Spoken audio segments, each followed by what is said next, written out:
Love 30, 30, love 30. Love 30, 30, love 30. Love 30, 30, love 30. Love 30, 30, love 30. This is Select, yeah, baby. You can find me. Select's on me. Select's on me. Yeah, Select's on me. That's where you can find me. Yeah, and some other stuff too. Yeah, buddy. And you want to share and share like these videos, you know. Share and like them. Yeah. Because I'm doing these to help the people. I want to help you if I can. I mean, if you want to listen, I want to help. If you want to listen, I want to help. Okay? Treat yourself how you want other people to treat you. Think about that. Treat yourself how you want other people to treat you. Because, you know, we're talking about self-love, self-appreciation, self-worth, which connects to self-esteem. All that self stuff, it's all about you, isn't it? No, it's not just all about you. It's only just all about you when you're selfish and self-centered. And no, selfish and self-centered. No. Self-worth, self-appreciation, self-love. Okay? Understand what I'm saying? You understand me? Okay, I know you understand me. You understand me? Treat yourself how you want other people to treat to you. You know? I mean, think about that. I mean, 'cause I'm guilty. Yeah, 'cause I'm guilty. I'm guilty myself of... I mean, think about this, how guilty we are of a lot of things. Self-abuse, self-doubt, low self-worth, low self-esteem. Are we not all guilty of that one? You know, sometimes I think that part of that is just human nature. It's like human nature to be down on yourself. I don't understand. I mean, you know, this is what I don't understand. You know, with my kids, for example, I've done everything I can to, you know, you do everything you can as to build up the self-esteem and the confidence and the self-worth and all that kind of stuff. But they still, as much as blood and sweat and tears that I put out there to do that, to build up the confidence, to build up the self-worth, you're great. I know you can do it. You're wonderful. You're talented. Sometimes you need to tell yourself those things, you know, because if you ain't getting them from somebody else, like you youngins out there, maybe you ain't gotten them, maybe you ain't getting that kind of thing like I didn't get that thing. I didn't get no I didn't get no encouragement. Hey, we always knew you could. Oh, that's a wonderful job. You're great. I got to a point in my high school years where my parents didn't even care what I got for grades. You know, I mean, they didn't really take much interest in my life at all. And I'm not trying to smack a duck up against my parents. It's just that, you know, I went through a lot of these things, and for some reason, I was made like aware. I was made aware, you know, aware. I was made aware of these things so that's why I'm sitting right here. I'm sitting right here. Yeah, telling you about these things because people don't stop to think about the reality of the impact of the things that take place and happen in people's lives and just how much your lives end up being directed by certain things that happen to you. I mean, people's lives, you know, things can happen to you as a young person. Things can happen to you as a person that can affect you for the rest of your life. I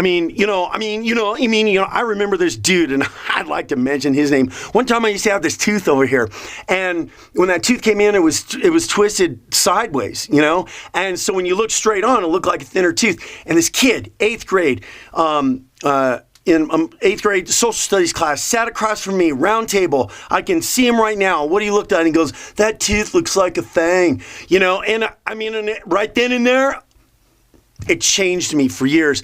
I stopped smiling. I started doing lip smiling, and I didn't show those pearly lights. I didn't show them. I didn't show them. Because of that one comment that he said to me, 8th grader. Oh, I'm going to let him have one day because I'm going to tell him. You betcha. Of course, I've gotten over it now, but until one day I got into my mid-20s and I conquered that tooth with pride. Jesus, because it was doing nothing but tormenting me, and I got past that, and now, look at me now.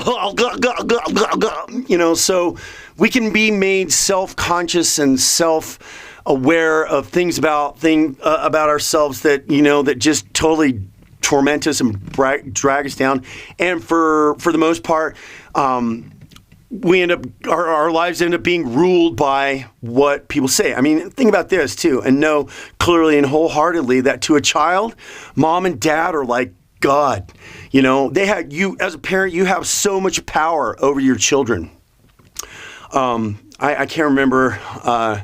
I don't know. Well, I just don't need to dwell on that little story right there. But anyways, I mean, some of the things that were said to me gave me insecurities that I remember one time having such a having such low self-esteem about how I looked, for the longest time, because my dad used to tell me I was homely, and he thought it was a joke, and he thought it was funny. Ha ha ha! Yeah, real funny, dude. And it wasn't until years later where I was with this lady who owned a talent agency, and this lady finally told me that, oh yeah, you're a very attractive guy. And it wasn't until I was in my mid-20s till I finally decided, okay, that I could finally believe it, because I was going around and I was getting all kinds of attention and stuff. I mean, I'd walk down the mall and I was getting stared at. I was getting stared at by women and by men and by kids. I mean, I have a presence, and I never understood it, until really one day. And then when I realized, now it all made sense. It all made sense. But the whole point I'm trying to make here is the fact that, people can tell you things that, I mean, really, what's the predominant thing that's going out there these days is that negativity is being pushed out there on people, right? It's not about, there really isn't too much encouragement. There really isn't being too much love that's being spread or put out there at all. It's all negativity. It's all negativity. Like I've said before, my generation came from parents that told you, for the most part, I know there's those ones out there that say, oh no, my parents were great. Well, good for you. But the majority of a lot of people out there, we came from a generation with parents where if they told you how screwed up you were, that would somehow make you want to be better. No. Doesn't work that way. Don't work that way. Doesn't work that. No. Doesn't work that way. Don't work that way. Don't work that way. No. So back to what we was talking about when this video first started, my friends, is that treat yourself the way that you want to be treated. Because if, for me as a kid, I used to criticize and make fun of everybody else's inadequacies. And why did I do that? So that I could have a self-esteem. So that I could feel good about myself. Because if I could put others down, then I could feel better. Because I was already low. And you ever see anybody doing that? Do you understand? You ever see anybody? You can have a moment of compassion and understanding for that, because people that need to put other people down are people whose self-esteem is really way down to begin with. That's why they're doing it. They're putting everybody else down so that they can feel up here. So I can feel up here. I'm here and you're down there. I'm here and you're down there. It's funny to sit there and watch everybody criticize the president. Unequivocally, the ruler of the free world, to an extent. I mean, we got the United States has a lot of power. And for people to sit there and criticize him and try to bring him down, and some of the people out there that say, oh, I'm even smarter than the president. Well, no, you're not a billionaire. And, so anyway, that's a little bit off being the subject. But then that all goes, out of the abundance of the heart, the mouth will speak. Out of the abundance of the heart, the mouth will speak. Done that. Out of the abundance of the heart, the mouth speaks. So, watching what you're saying, but here's, and with this video, and the importance of this video, and this video, treat others, treat yourself the way that you want to be treated, right? Encourage yourself, nurture yourself, have appreciation for yourself, love yourself, and one day, you're going to notice that, because you get back what you put out, right? Okay, so if you have a foundation of that and you're putting that out instead, you're treating yourself in that way, sooner or later that reflection is going to start to shine. It's going to start to shine. It's going to start to shine. Yeah, it is.